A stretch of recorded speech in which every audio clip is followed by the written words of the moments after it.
It was December, a week before Christmas, and the rope of coloured lights strung across the nave of Our Lady of Madrid twisted above us like a question waiting to be asked. I sat on the hard metal folding chair, my palms pressed flat against my thighs, my knuckles hard and white under the skin. They called the meeting in the old community hall attached to the church. The air was heavy with incense and anticipation, and everyone was there. Aunts in heavy black coats, cousins eager for gossip, Don Eusebio with his thick-rimmed glasses glinting, the voice of authority. The priest hovered nearby, arms folded. They all sat in a semicircle, facing the open middle of the room where I sat alone. It was my mother who started things, her jaw set, my father rigid beside her, face unreadable. Pablo, she said, using my full first name, never just Pab or Hijo like at home. We are worried. We all are. She gestured at the crowd as if they were an army at her command. We have to be clear, Uncle Tomas chimed in, the hard edge in his words making the others nod. Madrid has enough dreamers, people need to work. What does it even mean, data artist? Not even a real professions. Laughter snaked around the hall. My cousin Anna muttered something about playing with computers. Don Eusebio cleared his throat like a judge about to pronounce sentence. People here work in restaurants, fix roofs, teach. Your father came here to build a life by his hands, not this. Every eye in the room was on me. I heard someone shift in their seat behind me, the scrape sharp in the silence. I looked up, my lips pressed tight. Anger pounded under my skin, cold, quick. I opened my mouth, but the words tangled. They didn't want explanation. They wanted confession, regret, submission. My art is not yours to understand, I said, voice too thin, shaking. I see the world in numbers and color. Don Eusebio interrupted. Enough, Pablo, he waved a gnarled hand. If you want to play with your screens, do it far from this place. Here, people are honest and real. Mother's eyes glistened, but she did not defend me. My father wouldn't meet my gaze. I stood, the chair legs scraped with a finality. Thank you for your honesty, I said, a cold mimicry of traditional politeness. My heart, however, was burning. I left the community hall, the cold night burning my face. My mother's quiet, wounded voice followed me. Pablo. I left Madrid 2 days later before Christmas. Only Anna texted me, a hesitant, sorry cousin. London is always grey in memory, as if the city summoned clouds just for me. My first nights were restless in a shared flat not far from Shoreditch, a neon-lit world that felt like the future and the edge of loneliness at the same time. I worked a string of odd jobs for cash, barista, delivering takeaway. The closest I got to the world I craved was occasionally designing infographics for local artists, sometimes slipping a sliver of code and data into my personal projects. Wheels, arcs, scatterplots converging into neon galaxies. No one understood what I was chasing. When I explained I wanted to shape the torrents of numbers that ran through modern life into pictures that made sense, people just shrugged. Like spreadsheets, they'd say. I kept sending digital portfolios out. Most responses were silence, some occasionally a polite, your work does not fit our direction. The worst was, we don't see the art in what you do. I didn't give up, couldn't. Anger lived inside me, a clean, private flame. Every time I failed, I saw the faces from the community hall, their laughter welling up. I sharpened my skills like knives. Python in the afternoons, sketching by hand in the small hours, attending hackathons where I asked too many questions to anyone with time. Some nights, skipping dinner, I would pull data from city bicycle routes, transform it into luminous silk ribbons that leapt across my laptop screen. After 2 years, I felt ready. I built a series called Urban Pulse, maps of cities reimagined as breathing organisms, movement rendered in vibrant, shifting forms. I uploaded the gallery to an art data forum with barely 50 members. I didn't expect anyone to notice, but in the span of a week, a recruiter from a tech-forward art gallery in Berlin messaged me. They wanted me for a short residency. The offer paid little, but it wasn't about the money. I worked all hours, wrapped myself in code and color and sleeplessness, shipped my pieces overseas, and caught a budget flight with my laptop wrapped in bubble wrap and hope. Berlin was a different kind of cold. The gallery was nothing like the hushed museums or tiled community halls of Madrid. It was an industrial squall of space and steel, people wearing recycled plastic trainers and hair colored like warning signs. I presented there hunched over terminals as visitors watched the city's data bloom on screens 10 times bigger than anything I had known. It didn't feel like success at first, just relief, an unclenching. For the first time, people responded not with confusion or disdain, but with awe and curiosity. They watched my data paintings build themselves in real time on the gallery walls, colors shifting through the pattern of city commuters, the energy grid's invisible heartbeat. One woman, a curator from Stockholm, took me aside after a show. "You let people see what is hidden," she said. "Not many artists do that, keep going." Work found me after that, commissions from tech firms, an exhibit at a Paris conference, more travel. For a while I worked out of cafes and cheap hotels, always moving, always hungry for new patterns. Sometimes I shuddered awake and forgot where I was. My savings grew. I bought my first studio space, a cold white box in Berlin's Kreuzberg district. My parents sent short emails once or twice a year, "Hope you eat well," or "The neighbor's son married."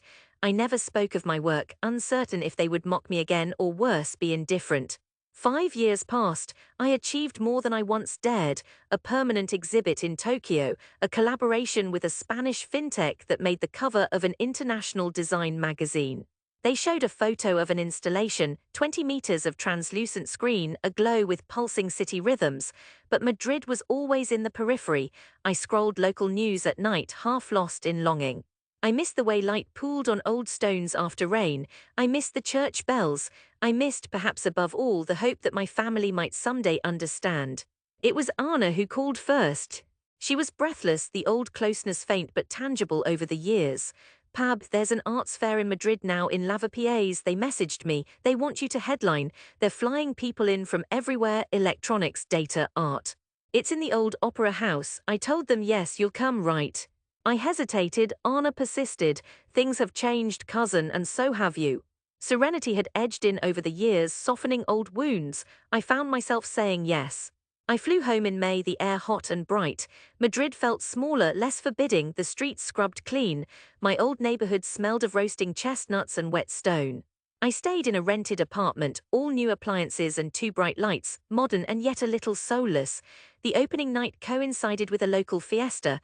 People poured through the doors of the opera house, curious, skeptical, some visibly confused by the word data alongside artist on the flyers and banners. I gave Anna a spare pass for our parents and her own. She squeezed my arm when she took it, brave for both of us. I spent hours calibrating the main installation. It was my most ambitious yet, a living mural, 20 screens wide and high, showing real-time movement and emotion in Madrid. Metro traffic, social media mood threads, light patterns captured by city sensors. As visitors entered, their silhouettes translated into colored patterns and flowed into the data river.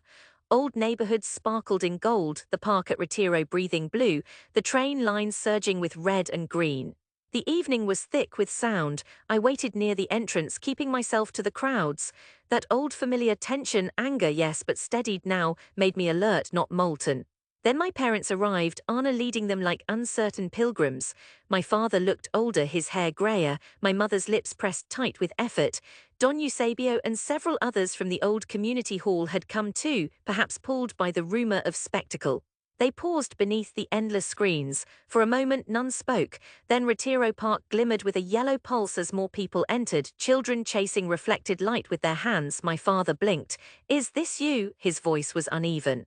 He leaned closer, fingers brushing the cool glass edge. Anna gestured at the installation. "It's all Pablo's work. The city made visible. Look, this is Lavapiés here, the church here, our flat near the river. It's all alive." My mother's hand trembled. Her eyes followed the patterns, trams gliding, crowds in morning squares, everything transforming each second. She pressed her palm to the digital map where our old apartment block glowed with gentle, golden warmth. The others clustered around. Don Eusebio peered upward with an expression I could not read. "How?" he muttered. "How is it so real?" Behind them the press gathered, snapping photos, jotting notes. A reporter called my name and asked how I saw these things. I answered quietly, "Madrid is data and memory, I honor both." Someone from the city council came by. They spoke highly of the installation, said they might commission a permanent piece for the plaza. My father's face, skeptical, worried for so many years, softened with an unfamiliar pride. I caught his eyes when no one else watched. He nodded, grudging at first, then with a hint of a smile. It wasn't forgiveness so much as understanding. Aunt Lucia came by, her perfume all lilac and dust. She clasped my cheek. "Never thought you'd make sense of all this," she admitted. "But it's beautiful, Pablo. I see the city I grew up in and the one you see too." The night stretched on. More visitors poured in, students, business people, teenagers snapping selfies, older Madralños who gasped when they recognized their own district drifting across the screen, whispering its silent stories. I watched my family move through the room, their unease shifting into curiosity, then real delight. My mother called over her friends, buzzy with pride, explaining where to stand to watch the light change, her voice sure now brimming with love. My father hung back, but occasionally his gaze lingered on me, approval shining, faint but real. Don Eusebio approached while the others drifted. He removed his glasses, polished them, and peered up at the morphing skyline tumbling in digital sunlight. I was wrong, he said, low and deliberate. His handshake was strong, not as a judge but as a peer. I didn't see what you saw. I smiled, calm at last. Thank you, I answered. The pain of old rejection faded, not erased, but set aside. Anger transformed into something else, something lighter. I watched the lights flow over Eusebio's shoulders and out across the floor. As the installation wound down, Anna brought me a glass of red wine, her eyes radiant with mischief and pride. Madrid sees you now, Pabs, they all do. The finale was a wave of color, crowds forming a living mosaic, every footstep, every smile and frown, alive on the tapestry that was my gift back to the city. Laughter and music filled the space. When the night was over, when the last visitor drifted out, I walked outside under the Madrid moon, alone for a moment. Cal de Atocha buzzed with after-midnight noise and warmth. I remembered everything. The coldness of the church hall, the laughter, the shame, and the stubbornness that pulled me here. I'd been rejected as ridiculous. I had struggled, wrestled with poverty, uncertainty, loneliness. I had made something new, not just out of numbers and art, but out of pain. And I had returned, proof glowing in the city's own living pulse, written not in words, but in light and color for all who cared to see. The serenity was real now, Madrid was mine again, and I was at last a part of it.